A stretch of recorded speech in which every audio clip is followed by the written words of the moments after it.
Қыркүйектің ортасы болатын. Кенттен шығатын жолдың бойы сарғайып, құрғақ шөптер желге тербеліп тұрды. Ауа суық, бірақ әлі қар жаумаған. Тау бөктерінен соққан жел адамның бетін қарып, мойнынан өткізіп жібереді. Қойшы Қайрат сол жолмен қойларын айдап келе жатқан. 35-ке келген, бірақ жүзі қартайып кеткендей, көздерінің асты қарайып, иығы түсіңкі, қолы таяқ ұстағаннан қатты қалыңдаған. Қойлардың саны 180-дей, бірақ соңғы жылдары қасқыр көбейіп, мал азайып барады. Қайраттың өзі де азайып бара жатқандай, іші бос, көңілі мұңлы.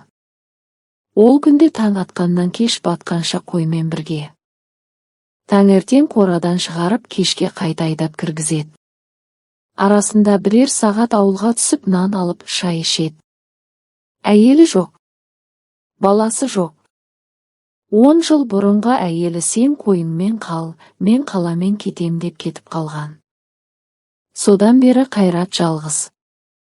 Түнде үйде от жағып отырып өзімен өзі сөйлеседі. Құдай берсе береді. Бермесе қоймен бірге өлем деген сөз оның өмірлік ұранына айналған. Сол күні күн ерте батты. Қараңғы түсе бастағанда жолдың жиегінде бір қыз тұрғанын байқады. Қара шашы жерге ұшып, ұзын пальтосының етегі тербеліп тұр. Қолымен такси тоқтатпақ болып жолға қарай шығып тұр. Бірақ бұл жолда такси сиреп жүреді, кентке апаратын соңғы автобуста кетіп қалған шығар. Қыздың беті суықтан қызарған, көзі мөлдіреп тұр. Қайрат қойларын тоқтатты. Қойлар бір-біріне тығылысып маңырап тұрды. Қыз оған бұрылды. Аузын ашып бірдеңе айтпақ болды. Бірақ дауыс шықпады. Қолымен ымдап, жолдың арғы бетін нұсқады, бір жерге апарып салуын сұрағандай. Қайрат жақындады. Қыздың жасы 20-да бар жоғы. Сұлу, көзі үлкен, қарашығы терең. Бірақ қорқыныш бар екені байқалады, иығы дірілдеп тұр. Қайда барасың? Деп сұрады Қайрат қалың дауыспен. Қыз тағы да ымдады. Қолымен қашық дегендей ишара жасап, сосын бетін қолымен жауып алды. Сөйлей алмайтынын бірден түсінді. Мылқау екен. Қайраттың жүрегі біртүрлі соғып кетті. Ол 10 жыл бұрынғы бір қыздың жүзін есіне алды, сол кезде де осылай сөйлемей, тек көзімен қарап тұрған. Бірақ ол қыз кетіп қалған. Ал мына қыз. Осында, жалғыз, суықта. Қайрат ішінен ойлады, таң атқанша осында тұрса, үсіп қалады. Қасқырға жем болады. Немесе біреу көріп қалып, зорлыққа ұшырауы мүмкін. Жүр, мін, апарып салайын деді ол. Қыз қорықты.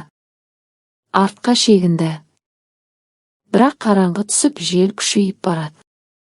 Басқа амалы жоқ сияқты. Қойлардың арасына кіріп Қайраттың қасында жүрді. Қайрат аяғымен қойларды жолға түсіріп, қызды ортаға алды. Қыздың аяғы тез шаршады, аяқ киімі жұқа, жолтасты. Бір-екі рет құлап қала жаздады. Қайрат қолын созып ұстап қалды. Қыздың қолы суық, дірілдеп тұр. Жол ұзақ. Қойлар шашылып, кейбірі артта қалып, маңырап шақырады. Қайрат әрқашан сияқты таяғымен ұрып жинап отырды. Қыз үндемеді. Тек кейде Қайратқа қарап көзімен рахмет дейтін сияқты. Қайрат оның көзіне қараған сайын іші жылып кетті. Ол өзін өзі сөгеді, не болып жатыр маған? Мен қойшымын ғой. Бірақ көзін ала алмады. Кеш батты. Ауылға жеткенде қараңғы түсіп қалған. Қайраттың үйі ауылдың шетінде жалғыз тұрған. Қорасы үлкен, қойларды кіргізді. Қызды үйге шақырды.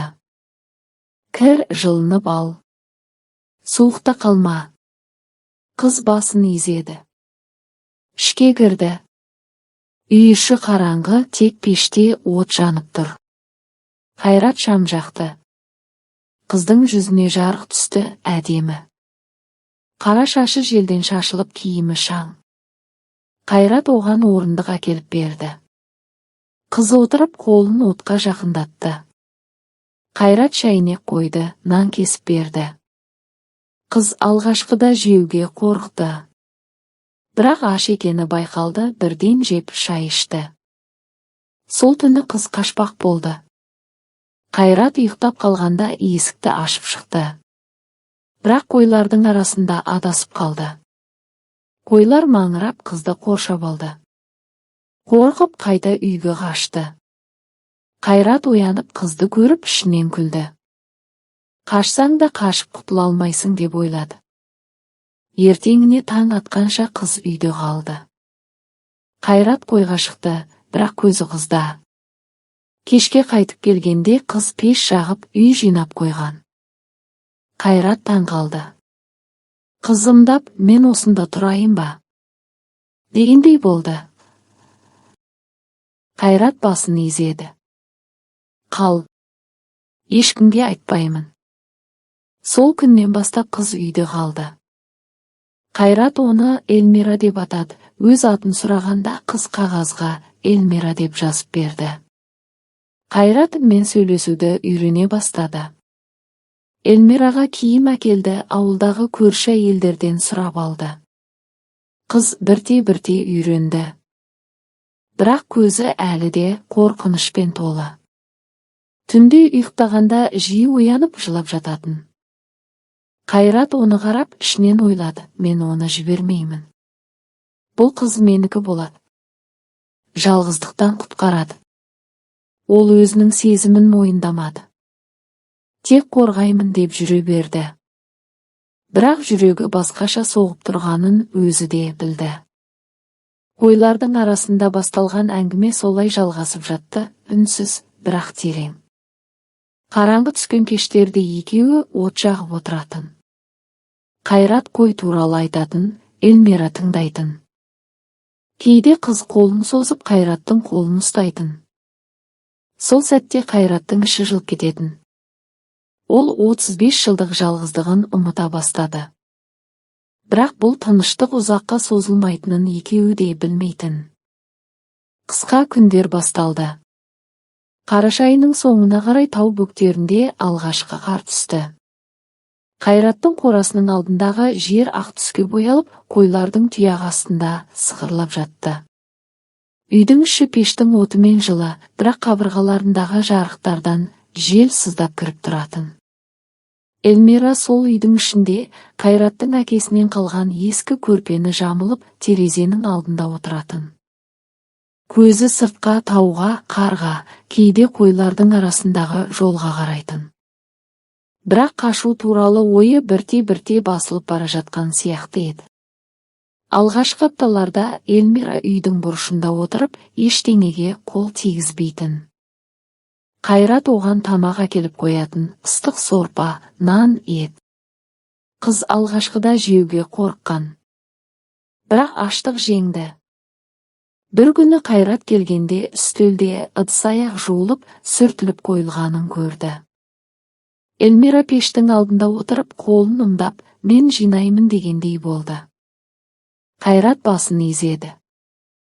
Осыдан кейін қыз үй шаруасына кірісті. Қайрат таңертең қойға шығар алдында Эльмираға қарап, сен үйде қал.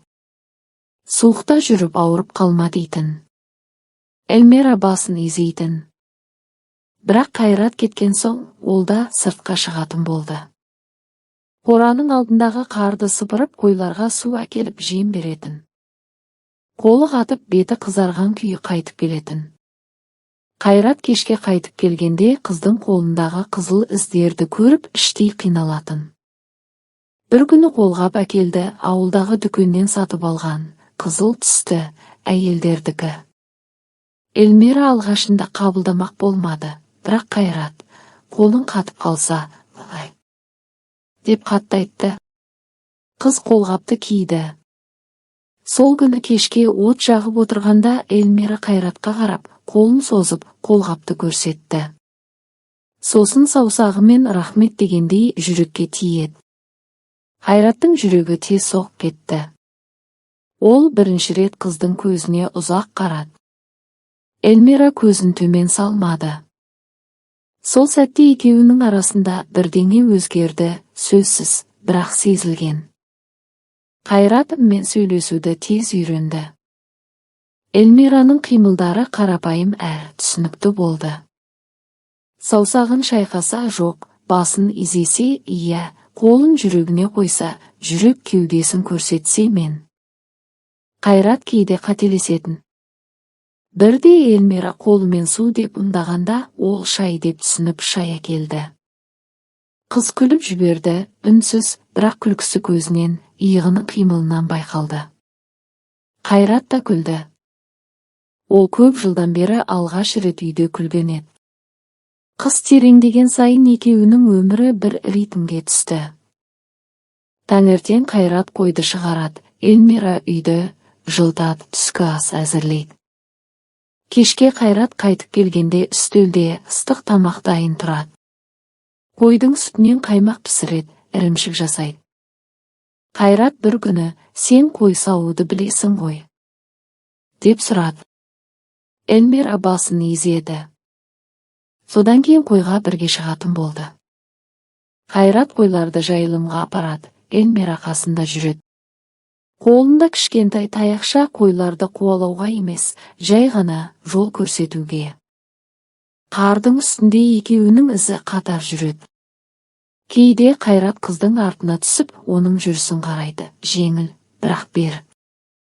Іштей ойлайды, менің үйімде жүрген қыз. Менің қасымда. Бірақ бұл тыныштықтың астында қорқыныш жатты.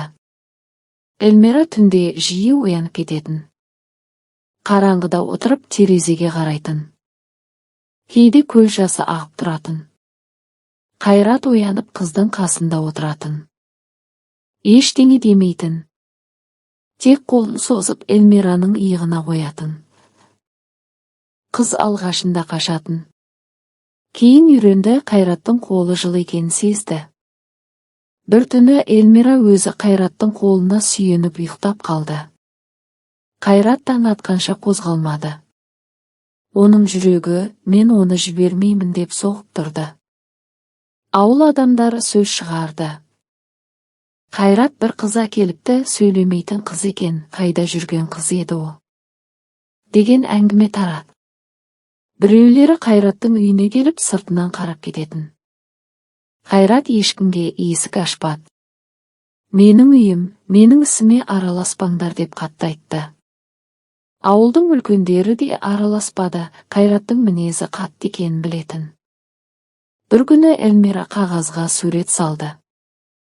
Қаламмен емес, көмірмен, пештің жанындағы көмірмен. Суретте әйел мен еркек екеуінің арасында бала. Сосын тағы бір сурет, үлкен үй, ананың жүзі жылап тұр. Қайрат суретті ұзақ қарады. Іштей түсінді, қыздың ата-анасы бар, олар істеп жүр. Бірақ Қайрат суретті сөйлемей, пешке тастап жіберді. Эльмира қарап тұрды, бірақ ештеңе демеді. Көзіне жас келді, бірақ төкпеді. Қайраттың ішінде екі ой күресіп жатты. Бір жағы, қызды жіберу керек, ол менікі емес. Екінші жағы, мен 10 жыл жалғыз өмір сүрдім.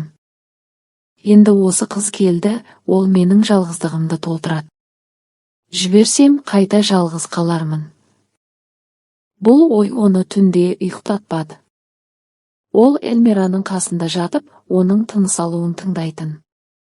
Қыздың шашы оның иығына тиеді. Сол сәтте Қайрат, мен сені сүйіп қалдым деп іштей мойындады. Бірақ дауыстап айтпады.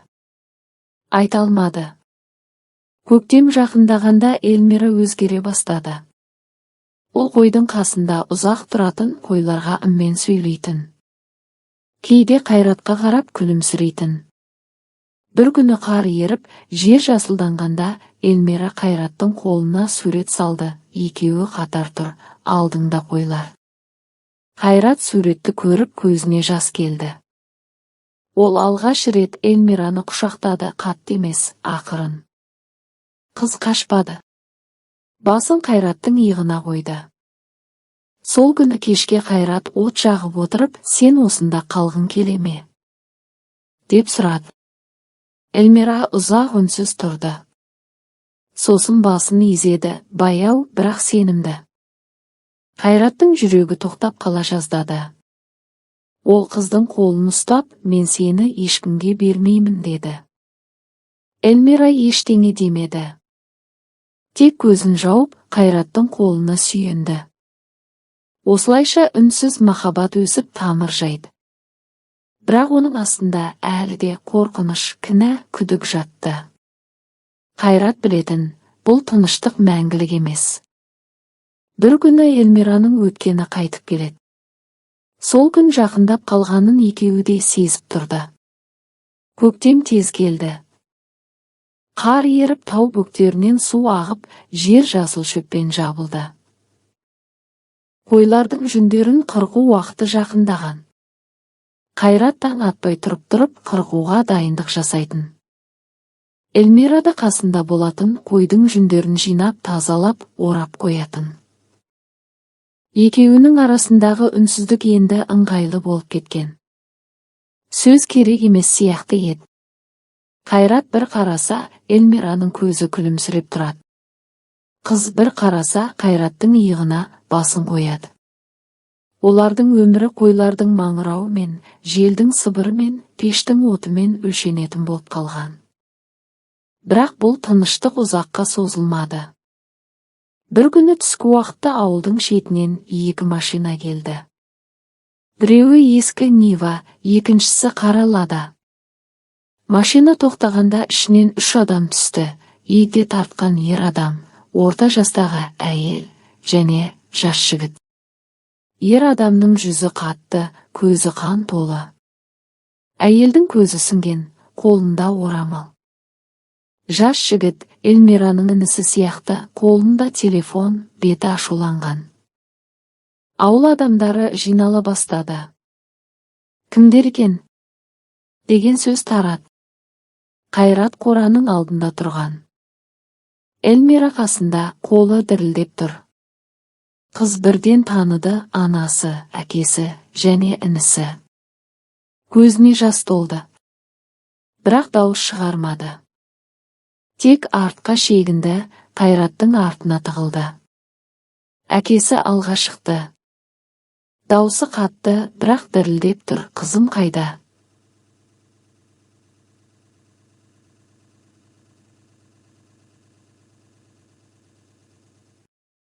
Эльмира. Эльмира. Эльмираның анасы жылап жіберді, қызым. Біз сені 1 жыл іздедік. Барлық жерді араладық. Полицияға бардық, хабар бердік. Қайрат алға шықты. Қолына таяғын қатты ұстап тұр. Ол менің үйімде. Мен оны жолда таптым. Енді менің әйелім. Әкесі Қайратқа қарап көзі қызарып кетті. Сен кімсің? Қызымды қайда апардың? Не істедің оған? Қайраттың дауысы суық, мен оған ештеңе істемедім. Ол өзі қалды. Мен оны қорғадым. Суықта, қараңғыда тастап кетпедім. Әкесі алға ұмтылды, бірақ інісі ұстап қалды. Анасы Эльмираға қарап қолын созды. Қызым. Келші. Үйге қайтайық. Біз сені іздеп шаршадық. Сен сөйлемесең де, біздің қызымсың ғой. Эльмира бір қадам алға шықты. Көзі жасқа толы. Бірақ Қайраттың қолына жабысып тұр. Қайрат қыздың қолын қатты ұстады, босатпайтындай. Ауылдың үлкендері жиналды. Ақсақалдар, көршілер. Біреуі, Қайрат қызды жібер. Оның ата-анасы келді ғой. Қайрат басын шайқады. Ол менікі. Мен оны жолда таптым. 1 жыл бірге тұрдық. Ол осында қалғысы келеді. Әкесі ашуланып, сен оны ұрлап алдың. Бұл қылмыс. Полиция шақырамын. Бірақ ауылдың шетінде полиция жоқ. Кентке бару үшін кем дегенде 2 сағат жол. Ал қазір күн батып барады. Ақсақалдар ортаға түсті. Қызды сұра. Өзі шешсін деді біреуі. Барлығы Эльмираға қарады. Қыздың жүзі ақ, көзі мөлдір. Ол ұзақ тұрды. Сосын Қайратқа қарады. Қайраттың көзі де ылғалды. Ол қыздың қолын босатты, ерік берді. Эльмира бір қадам алға шықты. Анасына қарады. Әкесіне қарады. Сосын артына бұрылып Қайратқа қарады. Қолымен жүрегіне тиіп, сосын Қайратқа қарай ишара жасады. Мен осында қаламын дегендей. Анасы жылады. Қызым. Неге? Сен сөйлемесең де, біз сені түсінеміз ғой. Эльмира басын шайқады. Көз жасы ақты. Бірақ ол Қайраттың қасына қайтып келді. Қолын ұстады. Әкесі ұзақ тұрды. Сосын басын төмен салды.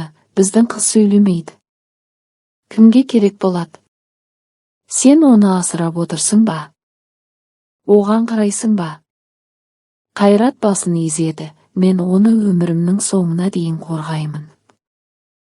Анасы жылап тұрып, қызым. Сен бақытты болсаң, біз кетеміз. Бірақ бір күні кел, көрсет өзіңді. Эльмира басын изеді. Көз жасы тоқтамады. Сол күні кешке ауылдың үлкендері жиналып, неке қию туралы сөйлесті. Діндар молда шақырылды. Қарапайым ғана, ешқандай той жоқ. Эльмира ақ көйлек кимеді. Тек қара пальто, басында орамал. Қайраттың қолындағы сақина, ескі әкесінен қалған күміс сақина. Молда келді. Екеуін отырғызды. Эльмира сөйлемеді. Тек басын изеді, иә дегендей. Қайрат қабыл еттім деді. Молда дұға оқыды. Барлығы үнсіз тұрды. Тек жел ғана сыбырлады. Неке қиылған соң Эльмираның ата-анасы кетті. Машина кеткенше Эльмира терезеден қарап тұрды. Көз жасы ағып тұрды. Қайрат қасына келіп иығынан құшақтады. Кешір мені. Бірақ сенсіз өмір сүре алмадым деп сыбырлады. Эльмира ештеңе демеді. Тек Қайраттың кеудесіне басын қойды. Келесі жылдары өмір өзгерді. Эльмира бала көтерді. Ұл туды. Қайрат оны Нұр деп атады. Нұр сөйлейтін, күлетін, жүгіретін бала болды. Эльмира әлі де сөйлемеді. Бірақ баланы құшақтап көзімен сөйлейтін. Қайрат түнде баланы тербетіп Эльмираға қарап отыратын. Эльмира кейде түнде оянып терезеге қарайтын. Көз жасы ағатын. Қайрат оны құшақтап, мен сені мәжбүрледім. Бірақ мен сені шынымен сүйдім. Сен менің жалғыздығымды толтырдың дейтін. Эльмира ештеңе демейтін. Тек Қайраттың қолын қысып басын изейтін. Олардың махаббаты үнсіз болды. Қатал, ауыр, бірақ шынайы. Ойлардың арасында басталған әңгіме солай аяқталмады, ол мәңгі жалғасып жатты. Тау бөктерінде, қарлы қыста, жасыл көктемде баланың күлкісімен бірге. Үнсіз тағдырдың соңы жоқ еді. Ол тек өзгеріп тереңдей беретін.